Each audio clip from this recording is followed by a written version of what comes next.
had persuaded Sherlock Holmes to take a brief holiday with me. As we rumbled through the countryside, it was a comforting thought indeed that for a while anyway, there would be no desperate men at the door of our flat in Baker Street, no life and death cases to solve. Ahead were 4 whole days as suspended and happily uneventful as this train trip.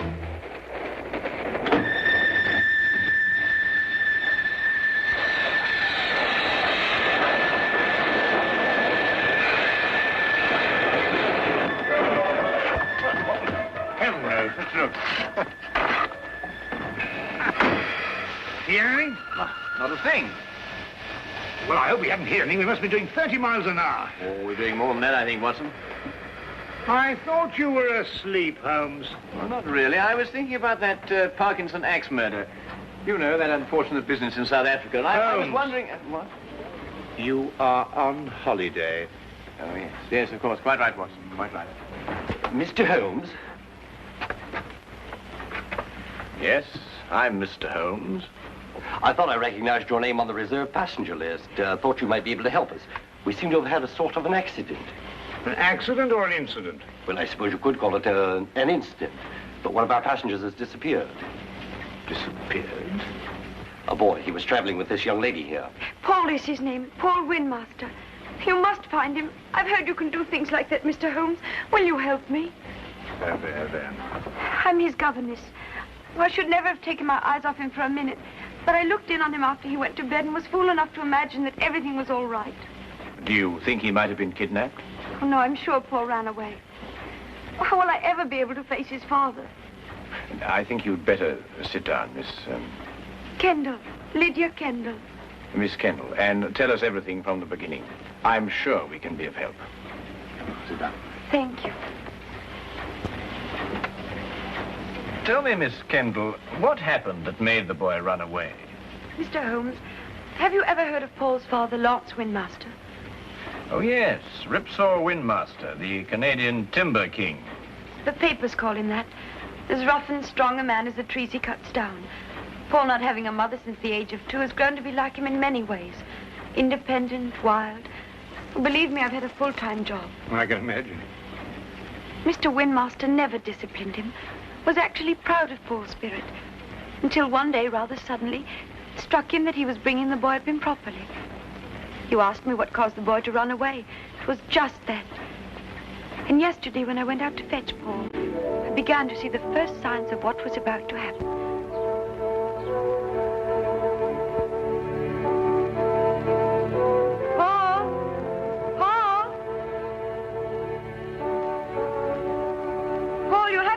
And get dressed. We're all packed and ready to go. Yes, Miss Kendall. Hurry now, we can't miss the train.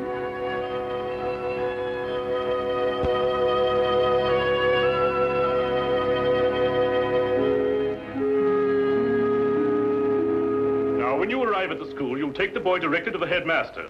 He's received a full letter of instructions from me, and... Oh, there you are, Paul. Your Uncle Cecil's just arrived to say goodbye to you. Here's wishing you success, Paul. Thank you, sir. You'll be taught to be a gentleman. Something which, your mother forgive me, I failed to do. Yes, Father. What have you got there? White mice. White? Now, look here, Paul. You certainly don't intend to take them to school with you.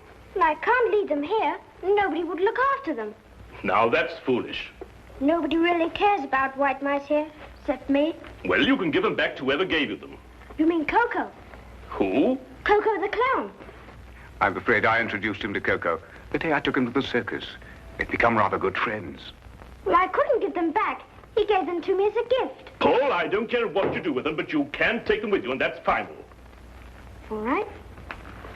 Leave them here, then. Good boy. Well, you and Miss Kendall had better be off. Well, what's the matter? I don't want to go to school. What? You didn't go to school? Why should I? Times were different when I was young. You don't know what you're saying. I have my horse and my white mice, and Coco and I are supposed to meet next week. You can't run wild all your life. You'll grow up to be a savage. But Lydia could teach me everything I need to know right here.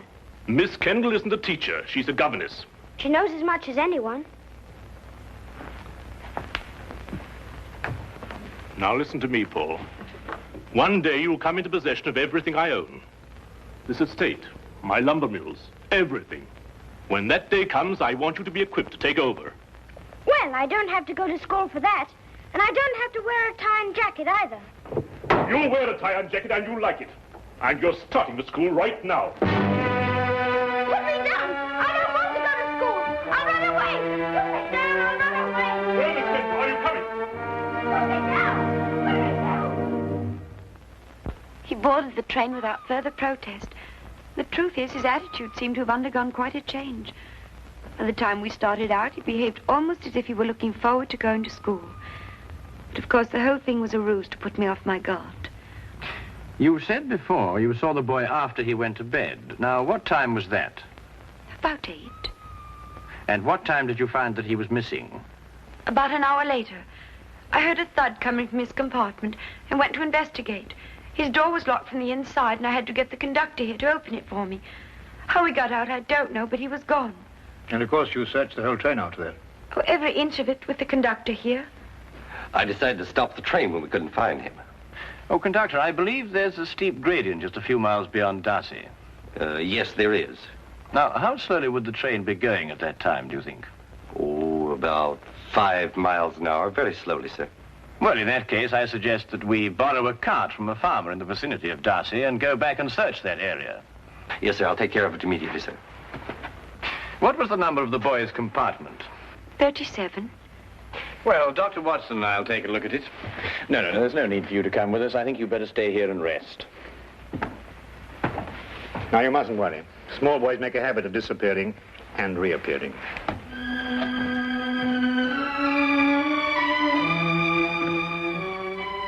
I hope so. I hope so.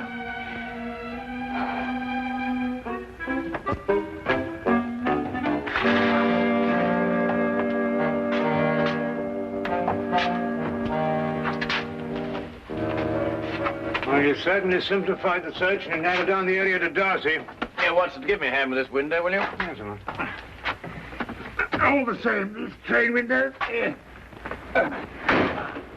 Well, that was the thud Miss Kendall heard, the sound of the window being opened before the boy jumped out. By Jove, you're right. The question is, who helped the boy open the window? Well, it took 2 of us to do it. Exactly. Good heavens, Holmes, do you mean that he must have had an accomplice? Of course he must have. Yes, but who on earth would want to help a little boy to run away? Well, when we know that, Watson, we will have the answer to the problem of the boy who didn't want to go to school.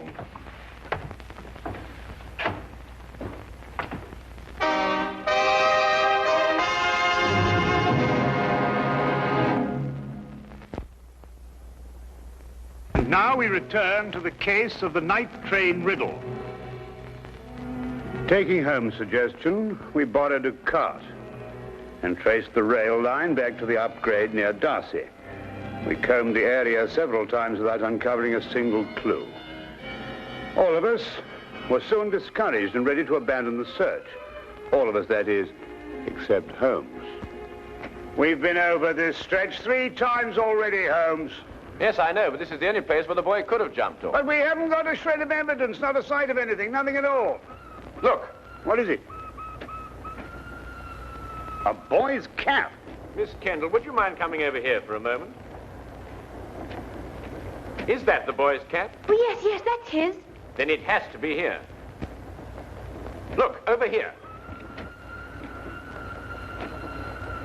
Here we are, Watson. The footprints of a small boy.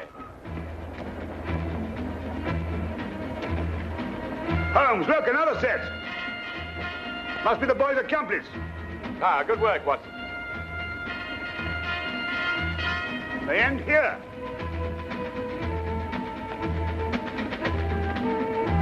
Then it's quite clear what happened. Not to me.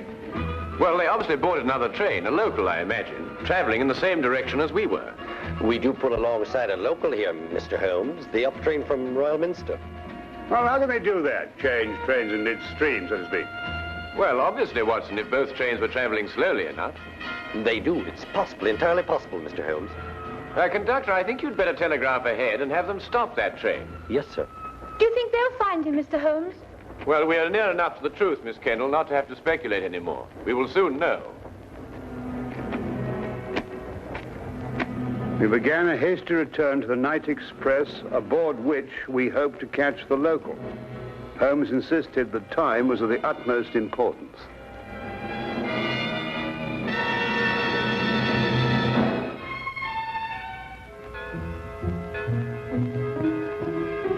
Paul.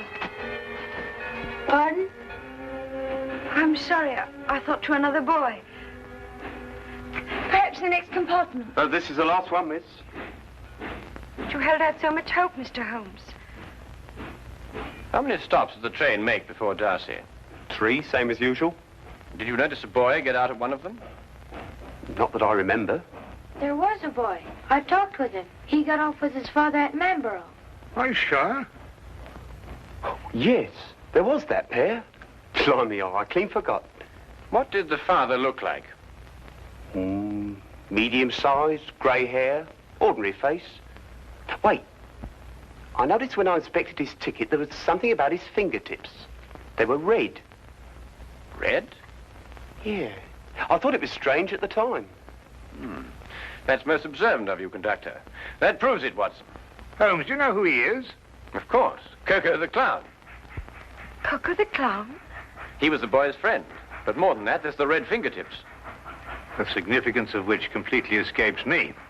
Rouge, Watson, the same kind of clown uses. He was evidently in a great hurry to catch the train. He didn't have time to remove it all. Well, if you're only right, Mr. Holmes. And unless I miss my guess, we'll find them both in Manborough now.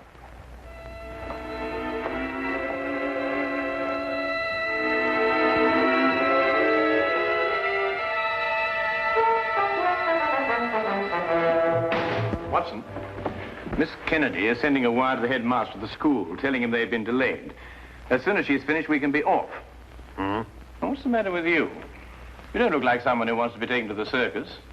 Holmes, do you realize it has taken me the last solid 3 weeks of pleading and cajoling to persuade you to take this trip? And now look where we end up, in Manborough. And don't you underestimate it. We can have a very exciting holiday here. Oh, holiday? We might as well have pitched a tent in Lestrade's office. I know, but we couldn't very well refuse to help them. No, we couldn't have refused to help them. But when we eventually find whoever it is who's at the bottom of this thing, please remember one thing. He's my pigeon. Don't upset yourself, Watson. As soon as we can find the boy, we can continue on our journey. Oh, I'm glad you still considered that. Well, shall we be getting along? Oh, by the way, Watson, I didn't mention it to Miss Kennedy, but I believe there's some possibility the boy may be in danger. So I don't think we ought to lose too much time. Not a very convenient place to leave luggage. Holmes! You gotta wait a minute. We've left all our bags in the train. There's no time to worry about that now, Watson. Come along. But look, Holmes, we've got to have everything in them for our 4 days. All right, I'll find Miss Kendall and get a carriage, and we'll meet you in the street. Now, hurry up. Right.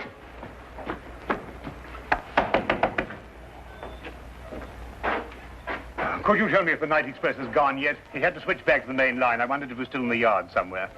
I'm awfully sorry, sir. You must have the wrong town. Now I know where I am. I'm in Manborough. Right you are, sir. But the night express doesn't stop in Manborough. Never has.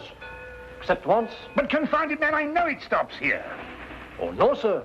The only time the night express ever stopped in Manborough was in the summer of '88. A wheel fell off the locomotive. Right out front here it happened. It stopped all right that night. Now, look here, this is urgent. I happen to know the night express stops here because I got off the thing at this station. Now, will you kindly go and find out if it's still here? Well, I have to go down to the yard area. In about 5 minutes, I'll ask the signal box. 5 minutes? Oh, never mind. Watson, come along. The carriage is waiting. But...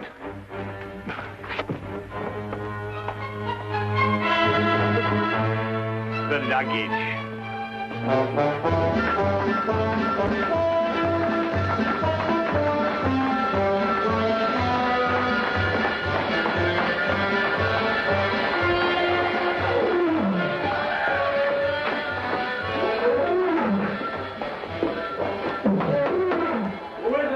Cecil, open up.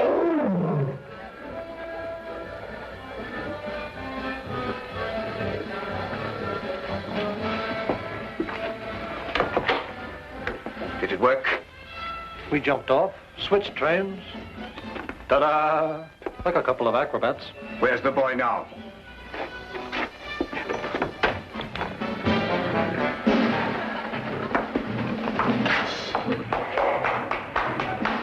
Exactly where I want him.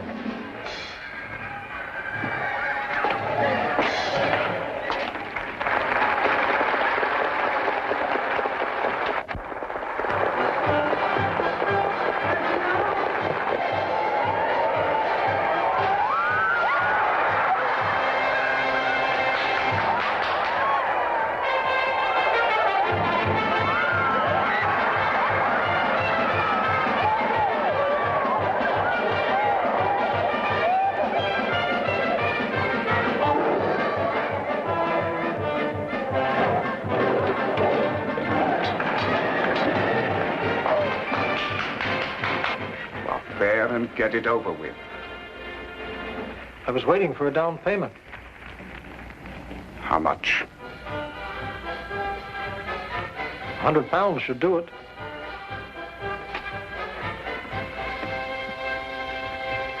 That's cheap enough to show you good faith.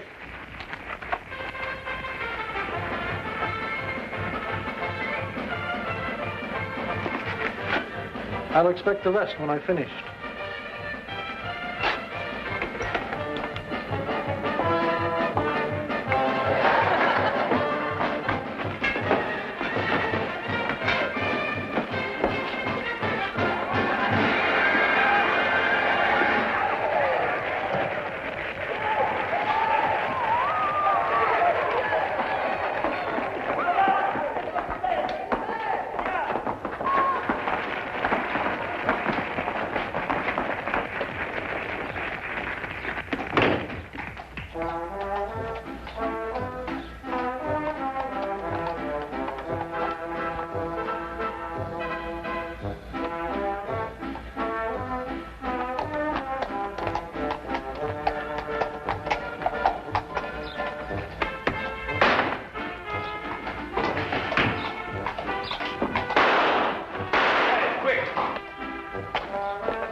Take this gun and fire it up into the air. To the air? Yes, just to pin him down. What are you going to do? Well, I'm going to find out who he is and why he's trying to keep us from the boy. Well, go on, Watson, fire it. I'm sorry, Holmes. This one's mine. What? Watson! Watson, here. Fire it, Holmes. Fire it. Oh, very well.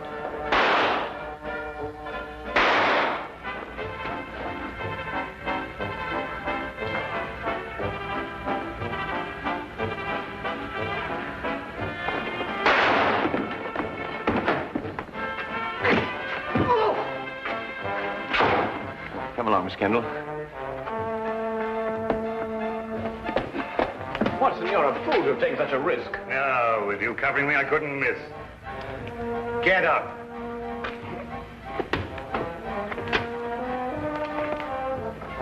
It's Mr. Windmaster's brother. Oh, Uncle Cecil. Yes, and the first in line to inherit the Windmaster fortune if anything had happened to the boy. That's right, you would be the heir. You may not think so at the moment, Mr. Windmaster, but you're very fortunate. If the boy had been killed, you would most certainly have been hanged. Hanged? Yes, hanged. Stop him. Stop who?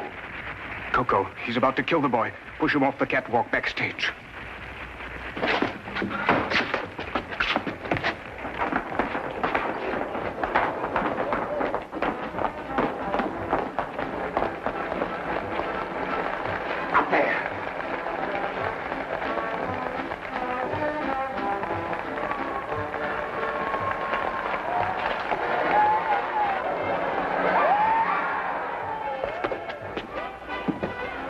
Coco?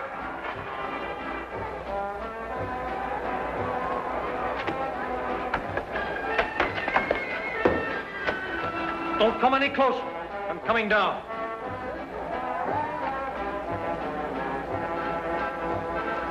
You'll never get out of here. One move to stop me and I'll kill this boy.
Perfect timing, Watson. Yes, wasn't bad, even though I do say so myself. He wanted to kill me, and I thought he was a friend. Well, that should teach you a lesson, Paul. No one's a friend who encourages a boy to run away from school. Why, what would have become of Dr. Watson here if he hadn't gone to school? Well, it's very simple. He'd never have been able to accomplish that trick. But all he did was to... In dropping that counterweight, young man, I had to know the speed of falling objects, the theory of weight and counterweight, and of stress and resistance. Now, if I hadn't studied physics, there's no telling what might have happened to you. I never thought of that. No, of course not. Well, just you think of it from now on.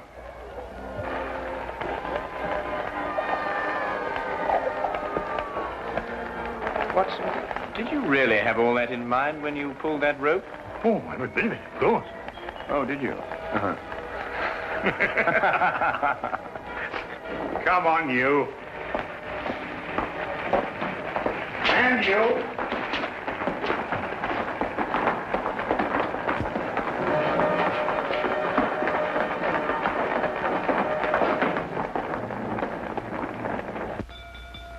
If you're looking for the time of the next London train, it will be along in 10 minutes. Huh? Oh, no. I was just wondering where our bags would be by this time. This train seems to be somewhat off schedule. I'd estimate that our clean shirts are about 30 miles north of Edinburgh at this moment. Oh, confound it, Holmes. Why dwell on that? Oh, don't take it so hard, old chap. We'll give it another try one of these days. Well, sir, it certainly was a shock to me. Oh, it's you again. You were right, sir. The express did stop in Manborough tonight. Can't understand it. The first time since the summer of '88. Fact is, it was running wild through here tonight, they tell me. Came roaring through on the local line first, and back through here to switch over to the main line again. Can't for the life of me figure what they were up to. Left a couple of bags on our platform. No hint of a reason. Just found them there. A couple of bags, did you say? Why, yes, sir. A suitcase-like. Don't know anything about them. One marked JW and the other SH. Suppose we'll have to keep them in the office for the 30 days required. My dear sir, if you'll just lead me to your office, I think I can relieve you of those suitcases within 30 seconds. My name is John Watson. Mine will be the one marked JW. Oh, you mean, I tell you, and this here gentleman is SH? Yes. This is my friend, Samuel Higgins. Ah, well, in that case, sir, if you'll come along to the office and identify the contents, I'd be glad to get them off my hands.